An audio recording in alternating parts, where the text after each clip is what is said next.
Today's show is brought to you by 5-Star Fans. The thrill, the heartbreak, the pride. Being a fan is a wild ride. With 5-Star Fans, you can get in the game like never before. 5-Star Fans is the place where fiercely loyal fans can directly reward their favorite players. For a limited time, 5-Star Fans is giving you $5 to send to your favorite player. Visit 5-starfans.com. That's 5-starfans.com. Sign up right now. Give your favorite Ohio State player $5. Today's show presented by 5-Star Fans. 5-starfans.com. Give your favorite player $5. On to the show. Tim May, the 41-year vet. Spencer Holbrook. Let's get into it. Ryan Day just spoke at the podium for about 25 minutes, Tim. A couple questions for each of the reporters that had questions.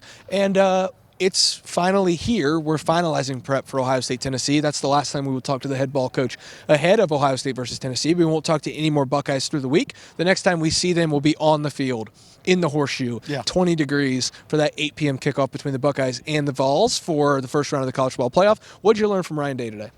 He wants the offensive line, this iteration of the offensive line. I love using that term.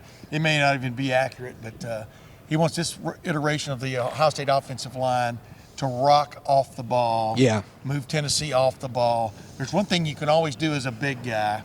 When in doubt, just, shove forward, baby. And definitely, like he indicated, of course you want to involve your wide receivers, your talented wide receiver core in this game plan, maybe even more than you did, definitely more than you did against Michigan. You want to get the ball out wide, but you've got to, in some form or fashion, show the other team that you're also going to try to run the ball down their throat. I'm sure Tennessee's Josh Heupel and stuff are taking the same approach. You got to win the line of scrimmage in some form or fashion. And then if it doesn't work, you branch out, right? But he's really challenged this latest iteration of the Ohio State offensive line to fire out. Whether we'll see Luke Montgomery start at left guard remains to be seen. There was kind of a hint that might be the case with Austin Searveld serving as the not spare guard, more of the guy, a guard who's going to be used at either left or right guard as the game goes on. So with Tegra Shabola still at right guard. So it's going to be interesting to see how they do mix and match on that offensive line. I'll go. Maybe it's a bold prediction. I don't know. I could save it for Friday. Save it for Friday. I think Austin Searveld's going to start at right guard.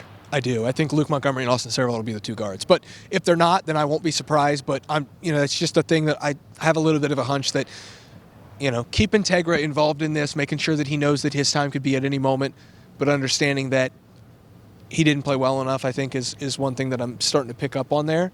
But yeah, there's a but there. Here's the thing, Tim. I think Mason Graham's one of the best defensive tackles I've seen in a while. I think Ryan Day and this staff get the sense that they weren't aggressive enough along the offensive line or attacking enough or physical enough on the offensive line in this last few weeks, especially against Michigan, because Ryan Day's talking about rocking off the ball and making mistakes when you're doing it and that being okay, but playing as hard as you can. There's a sense that maybe the offensive line wasn't quite getting that, and I guess it's all moot at this point, but why that wasn't happening is a question for another time at this point. But they want them to be aggressive, attacking, willing to make mistakes because you're being aggressive in the trenches. Yeah, but if you're playing for the first time an extended period, there's always going to be a buffer zone in there where you have to build up a confidence in yourself. Yeah, for sure. In my opinion, the best, I'm going to use this term again, iteration of this offensive line this year was with Seth McLaughlin at center, Carson Hinsman at left guard, and Donovan Jackson at left tackle. I'm talking about since the first injury spate hit. And because obviously Josh, call him Jimmy Simmons, as Chip Kelly still does. He's one of the better left tackles in the country this year. He's going to be drafted. We'll see what happens with him. And Seth McLaughlin, like you pointed out the other day, was a Remington Award winner. Yeah. He was the best center in college football, and neither one of them are available to you, yet you're expected to persevere, to move on, and play still at that level. And we all know that's asking a lot to demand something like that. But the bottom line is, I think the fact that this offensive line iteration was under fire in that Michigan game and really got burned a pretty good bit. obviously Tigger Shabola and Austin Servell at the 2 guard spots, but now you throw Luke Montgomery in there to stir the pot. Hey, if you're not getting it done, maybe this guy will, So it inspires everybody, whether he plays at left guard or whether Servell plays at left guard or right guard, whether Shabola starts or not. I think you're going to see Tigger Shabola play for sure on Saturday night, and I basically expect him to start, so we'll see how it goes. I don't remember if Ryan Day said the word mojo or momentum, but one of the first things he was asked about was the offensive line. He said you're seeing some really positive, yes, momentum is the word I will use, but I'll make sure to correct that in whatever story we write about this offensive line. Like, you get the sense that there is some positive push right now from the line. Ryan Day was very active with them on the practice field when we got to watch. There with Justin Fry, Mike Soleni, Tim Drevno, and then you add in Ryan Day, like being a vocal guy, like trying to get his hands on, like, okay, how can I help get this offensive line to realize its potential? Because the more eyes, the better, really, in situations like this. Because they know the best way to attack this Tennessee defense is through the air, through the secondary. They've got to have time to do that, though. So, but see, this is where I agree with Chip Kelly and Ryan Day. You see, my complaint about the Michigan game plan, or at least tactically, it should have shifted, but it didn't, in my opinion. You still got to run the ball. You still got. I don't mean you run the ball every play. You run the ball 10 times. You still got to run the ball. You still got to show you will run the ball. And I was just, what bothered me was how they just kept banging their head against a brick wall up front instead of like using other ways to run the football and or throw it. And I think that's the message I've gotten over the last 2 weeks from this team, and especially from Chip Kelly and Ryan Day. If A doesn't work, maybe come back to it later, but let's try B or let's try C. And that can be with lineup, that can be with scheme. There are all kinds of ways they can go about it. But you have to get, this is what people don't understand, you have to get an extended drive to figure out some of this stuff. It can't be 3 and out. Okay, let's do this the next time we get the ball. Yeah. It's got to be extended drives, and that's why you do not forget the passing game. That's where you have an advantage in this game possibly. But number 2, you always have an advantage in the passing game because you've got guys out in space as opposed to trying to run between 2 tackles. Yeah, no, I completely agree. And so we will see what happens along this offensive line. We know Donovan Jackson will be playing left tackle. We know Josh Fryer will be playing right tackle against this really good defensive line from Tennessee. The talk all week has been about this Tennessee defensive line, not just because of the Ohio State offensive line struggles, but because Tennessee has a damn good defensive line. Pretty damn good. The whole, baby. Yeah, the whole defense is kind of, really gifted, talented. The Buckeyes have their work cut out for them. And then defensively switching over, the prep seems to be being finalized for this Ohio State defense. We know how important Caleb Downs and Lathan Ransom are, but in this spread you out Tennessee offense, those guys and the ability to play at a high level is going to be even heightened on Saturday, because if they're not at their best, I think Tennessee can score in bunches pretty quickly. Yeah, I don't know, though. See, Tennessee, this is going to be the interesting thing. Tennessee's got our freshman quarterback. Redshirt. Yeah, Richard, it's his first time playing extensively. Hey, ready? And his name is Nico Maliava. Maliava. Perfect. There we go, Just don't call him folks. late for the starting lineup. It took us to Wednesday, but he got it. And some people say I am Alieva, but I can say it. I just don't know why it doesn't come out of my mouth. I'm hearing it in my brain. But I digress. Bottom line is they haven't really been an over-the-top, really great passing team this year. No. I am Malieva. Has a strong arm, as Orande has said several times. He's also lethal with his feet. Yeah. He can run. So that gives you all kinds of conundrums from a defensive standpoint. And I thought, yesterday Caleb Downs put it best, The front's got to play its game, and the guys, meaning him and the 3 or 4 guys with him, depending on what the call is, in the secondary have got to play their game. Yeah. And what I've told people a lot, I even talked about on the radio this morning somewhere, that Ohio State has 3 of the better safeties of just attacking gaps. You said it here. Yeah, I said it here yesterday. And you got to take it. You got to play free, but you can't let things get over the top on you. What happened to them in Oregon was they let a few plays get on top of them or over the top of them. And so they've changed that aspect of things. I think you stick with that, but you do play games yourself best you can with the guys in between the safeties, and then let the safeties kind of do what they do best. Caleb Downs is as good on breaking on the ball on the edges of anybody I've covered here. Just right on down the line. Jordan Hancock, I've told you or not. So, yes, this is going to be a safety-intensive game no matter how you shape it up. You just don't want them to score. Like I just asked Ryan Day in the press conference, you never know what play is going to make the difference. Yeah. And we can talk about touchdowns and stuff, but Denzel Burke forcing Tyler Warren out of bounds at the 2 or 3 yard line. Tyler Warren, the tight end, running back extraordinaire for Penn State. Well, he got to the 3. Yeah. But then Ohio State put up one of the great goal line stance in program history, and then ran the ball off the goal line and cemented that victory. So you never know what play is going to matter. In a technical sense, it's the reason they're in the college football playoff. Because Correct. if he scores That's a touchdown there, it's a tie game, and then they've got the home crowd and all of that. So, like that play there and causing the goal line stand to even be able to occur. Correct. And giving this team another crack at it, because if you give them an inch, this defense often defends that inch. So, that's just another thing. We'll do a couple housekeeping things here. First of all, Devin Brown's still with the team, even though he's in the transfer portal. Aaron Noland is not. So Aaron Noland not with the team anymore. By his choice. Yeah, but Ryan Day made sure to clarify it was by his choice. There's a lot of consternation right now throughout college football on whether teams will keep guys on the roster through the college football playoff. That's been a joint decision with Ohio State and these players. Like Jaden Ballard's not here now. Gabe Powers is not here now. Devin Brown is. Kojo Antwi is here with the team. Right. Going to be a big special teams piece there. Gabe Powers, a big special teams piece, not with the team. Aaron Noland now not with the team. It's not a big deal because he was fifth-string quarterback, but it's just for clarity's sake. That was Ayers' decision, so we learned that a little bit. And then lastly, today is field goal day for Ohio State. Wednesday is typically the field goal day. No, field goal kickers do not kick every day. They're almost like pitchers in a way. You don't have them kick their field goals every single day. Wednesday is a big field goal day for Ohio State. Then they do some field goal stuff during the walkthroughs on Thursday, Friday in the build-up. Ryan Day said that they're going to kick today and figure out who the kicker is going to be for this game. My money is still on, and I don't have real money on it, but for the lack of better, for turn of phrase. Your token. Yeah.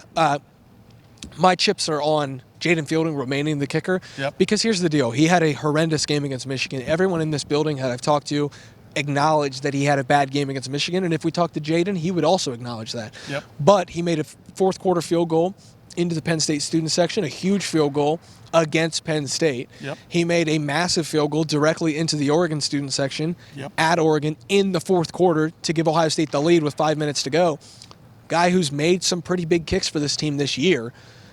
That doesn't mean that he's not going to miss a field goal against Tennessee. I'm not saying that. He had a terrible game against Michigan. I understand that. I understand you all do not like him right now. I still believe he will be the kicker right now, but it's probably a little bit more up in the air than if he would have made those kicks against Michigan. Now they're probably going to give a couple kicks to Austin Snyder, see what he has. He's the backup right now. But it is a field goal day, so we'll learn a little bit more about that, except we won't, because we'll just see on Saturday, the first time that they kick, who the field goal kicker is. Yeah. So and it's an interesting point because you can make all your kicks during practice. You can look crisp and sharp, and you get into a game, you don't know whether a kicker has had a good day until he actually has kicked the ball. You know what I mean? Mm-hmm. So you can feel in your gut. I mean, this is the toughest thing for football coaches to do because 99.99% of them never kicked. Yeah, weren't kickers, and you pretty much got to go with the results, but also your gut. In my opinion, at least one of the misses for Jaden Fielding against Michigan was him trying to kick the ball too hard, and on a make-a-ball, just regular, you could kick it like you kick an extra point kind of kick, both of them actually, and you would get the distance and things. So it's going to come down to what's between his ears as that game progresses on Saturday night, because people are really good at like just heaping pressure. Yeah. People who've never done a function like this, like heaping pressure on quarterbacks, but on kickers, they literally have to be cold-blooded. And Saturday night would be a good time to be cold-blooded because it's going to be cold. And then number two, the team's season could hang on it, just like we saw in the college football playoff semifinal a couple of years ago. So I would think they still stick with Jaden Fielding. You know why? Because he's had the most experience this year. He's been the guy. And he's kicked some big kicks. Like I said, he's kicked some decent big kicks. And so I just go, almost always it looks like Ryan Day likes to go with experience over anything else. For better or for worse. Yeah, but you learn if you overthrow a pass to your quarterback, you know you overthrew the pass. You want to get back to mechanics on why did you overthrow the pass? Did you rush it? Were you thinking about something else? Like on that interception that Will Howard threw toward Emeka Egbuka, where Egbuka cut inside and the defender just stayed where he was and the ball came straight to the defender. That looked like an error by Will Howard, but you never really know. But the bottom line is you learn from everything you do like that. The last thing you want to be for Will Howard on Saturday night is hesitant. And that's why I asked him those questions. That's why I asked Ryan Day today about what would be the last thing you'd say to him. And it's pretty much, you got to play your game. You got to get in a rhythm and play your game. And same goes for a kicker. Thing with a kicker, though, he'll be standing there. He might stand there 58 minutes and don't get called on except for the kickoff. And all of a sudden it's a 0-0 game. You got to go in and kick a field goal to win. So, 2 field goals that come to mind. Mike Vanderjagt, 2006 divisional round against the Steelers. He had a kick to send the game to overtime in the very last seconds, and I just remember Jerome Bettis saying he missed it. On the broadcast. Yeah. From the sideline, they show a replay of him, and he just mouthed he missed it. Yeah. He was one of the most accurate kickers in the history of the league. He missed a kick that would have sent the Colts to the AFC Championship game. Yeah. Steelers going to win the Super Bowl. Then there's the other side of that, which is, was it Sean Nurnberger, the kicker in 2016, the Ohio State-Michigan game, who had missed 2 from inside? I don't want to put blame on Sean. Yeah. No, I think it was the kicker before him, whatever. Yeah. I can't remember his name. I think it was Sean. Go ahead, though. He had missed 2 field goals from inside 40 yards. I mean, just a horrible day. And Ohio State was down 17-14. There were 3 seconds left. They're on like the 5-yard line. And I just remember thinking, he's going to miss this kick, and Michigan's going to beat Ohio State in the 2016. You're like a buddy of mine. He always thinks the negative thing. But yeah, hi, Jeff. But anyway. Seriously. Yeah, I know. But he makes the kick and sends it to overtime, even though he had a horrible day. And Ohio State goes on to win that game in overtime, obviously, and goes to the college ball playoffs. So all of that's to say, and I don't mean to wreck your Seinfeld reference here because I love those. All that's to say is, like, you can have the worst day of your life as a kicker. When you need to make a kick. And you can have the best career of anybody in the history of the sport. And when you need to, sometimes you don't make the kick. Yeah. I'm not telling you guys to just forgive Jaden Fielding for what he did against Michigan. It was a really bad day, and it's inexcusable for a guy to miss 2 inside 40 in a game that was so close. But that doesn't mean that he can't kick field goals anymore, and he's just going to be horrible against Tennessee if they send him out there. Correct. That's all I'm saying. Yeah. I was going to make a reference. Now I'm not going to. Okay. Basically, you got to be kind of like the bubble boy. I will make the reference. You got to just – the thing is, your last exactly, moops. Your last missed kick, we don't ever know truly what goes on. Yeah. Because it can be a missed spot. It can be a missed spot by 2 inches. I mean, think about that. If the golf ball moved 2 inches on your downswing, what would you do, right? Shank it. Yeah, exactly. So there are all kinds of mechanics involved in that. I pointed out Donovan Ruggles, how much closer he was to the football. Noah Ruggles, excuse me. Mm-hmm. Why did I get Donovan every time? Noah Ruggles, how much closer he was to the football on that 50-yard attempt against Georgia than he had been on the 48-yarder that he made from the same hash marks. Yeah. Same hash mark. So there are all these little things go into that. It's not always the kicker stinks. But the bottom line is, in big games, you got to step up and make the kick no matter what. We'll see if Jaden Fielding can do that, because I still think he'll be the kicker on Saturday for Ohio State, Tennessee. The first round of the college football playoff is just a few days away. It's going to be very awesome to be there. Tim May, the 41-year vet, and I will both be there. We would love to see you there, too. If you see us walking in the stadium, come say hi. Tim's doing the 97.1, the fan pregame show. I'll be frozen by the time I get to the press box. Yeah, the frozen tundra of Ohio Stadium. That's what they call it, right? Yes. Wait, that's Lambeau. Yeah. Anyway, it's going to be about 15, 20 degrees for kickoff. It's going to be awesome. It's going to be rocking. We know that the Scarlet Out will produce some results for Ohio State fans. It's going to be a wonderful occasion on Saturday when Ohio State and Tennessee toe meets leather in the Horseshoe on December 21st. That made my toe hurt. The first round of the college football playoff. We cannot wait. That's why we're providing all this coverage at lettermenrow.com. Philip Daniels, Minnesota offensive line transfer, signed with the Buckeyes today. That's a huge get for Ohio State for its 2025 offensive line. He started the last 4 games at Minnesota. A big get for Ohio State, a Cincinnati Princeton guy, Paris Johnson Jr.'s cousin. Now going to be a Buckeye, probably going to be a pivotal piece of that offensive line equation for 2025. We'll see what the offensive line looks like here in 2024 to close this thing out, maybe all the way to January 20th. Yeah, and I'm gonna have a little story about what Ryan said about the offensive line and how he's basically urging them to play like we talked about earlier just this afternoon if you're checking out lettermenrow.com. So go to lettermenrow.com. We encourage you to do that. Come hang out in the Letterman Lounge message board. I'm doing a Q&A all day Wednesday. That's the 41-year vet Tim May. I'm just Spencer Holbrook. Thanks for watching. Thanks for listening. We'll see you guys on the YouTube channel on Thursday and Friday for more coverage of the Buckeyes, and we'll see you on Saturday night in that big bad horseshoe over there for Ohio State, Tennessee in the first round of the college football playoff.